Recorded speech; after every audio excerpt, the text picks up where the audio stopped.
C&P exams, compensation and pension. It's not necessarily, hey, I'm going to ace my C&P exam, which is important. All right. We'll definitely cover that. But it's really how I see holistically the VA claims process. There's one variable that kind of messes up this VA claim process circle we got going on, and that's the C&P exam.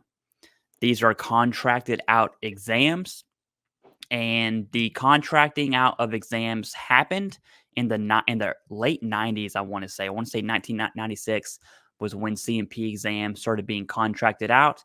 Obviously, over the last 20, almost 30 years now, which is wild to say. Especially in the last 5 years, C&P exams have been essentially taken over by the contract companies. And speaking on C&P exams being the number one variable, I want to hear your thoughts as to why a C&P exam can kind of be like a speed bump in the veterans claim process. You bring up a good point, because you could have everything dialed in and feel like you are golden. And then you hit that speed bump. And I think that the biggest issue is lack of awareness of what it is and how to prepare for it.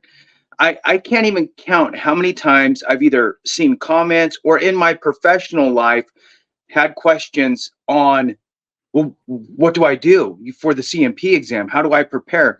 And the sad part is that it is actually super easy to prepare for it. It's just that nobody knows. So, it's kind of like finding that restaurant, a great restaurant that's down some alley somewhere that, is not on Google Maps, right? You happened upon it. And that's the whole purpose, right? Of why we are even here having these conversations, is because this immense amount of lack of information for individuals. Now, when we think of the C&P exam, a lot of people get this weird, I don't know, back in grade school, even if it's subconscious, back in grade school, oh my God, I'm taking an exam. I don't know what to do. I'm stressed out. Look, it's not a closed book test. You can take notes on things, and we're going to dive in on how to overcome it here in a minute. But one of the things, because I do want to do the bouncing back and forth thing with you here, Clay. So one of the things when we talk about C&P exams is understanding what the VA is looking for, right? If you don't know what they're looking for, how can you ever prepare? So they're looking for two things. They're looking for, is this really service connected? And let's be honest, Clay, many claims out there, it's teetering on your proof for nexus, right? It's buddy statements, it's your own statement, it's one little blurb in a medical record that you complained of something once, right? No diagnosis, nothing like that. So the information coming from the C&P examiner on if you're really service connected or not is a big deal. And the second piece is, and this is the part that kills me, and I will tell you, there's not enough information out there about it. Everybody focuses on that first piece. Make sure that you can get service connected.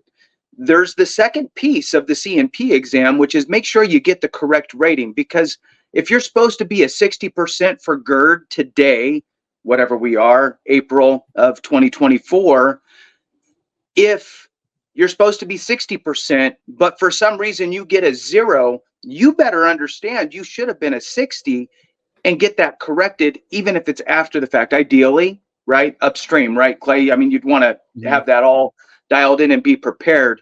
So I would say that the two biggest things are under the umbrella of unawareness is how to prepare to, one, prove that you are service connected, not fumble that. And two, make sure you get that correct rating. I'm going to stop there because I want you to dig a little deeper, and then I'll chime back in. Oh yeah, so I'm going to take an entirely different approach, and I totally agree. The service connection and the symptom severity are critical for any disability. Doesn't matter what it is for VA claims.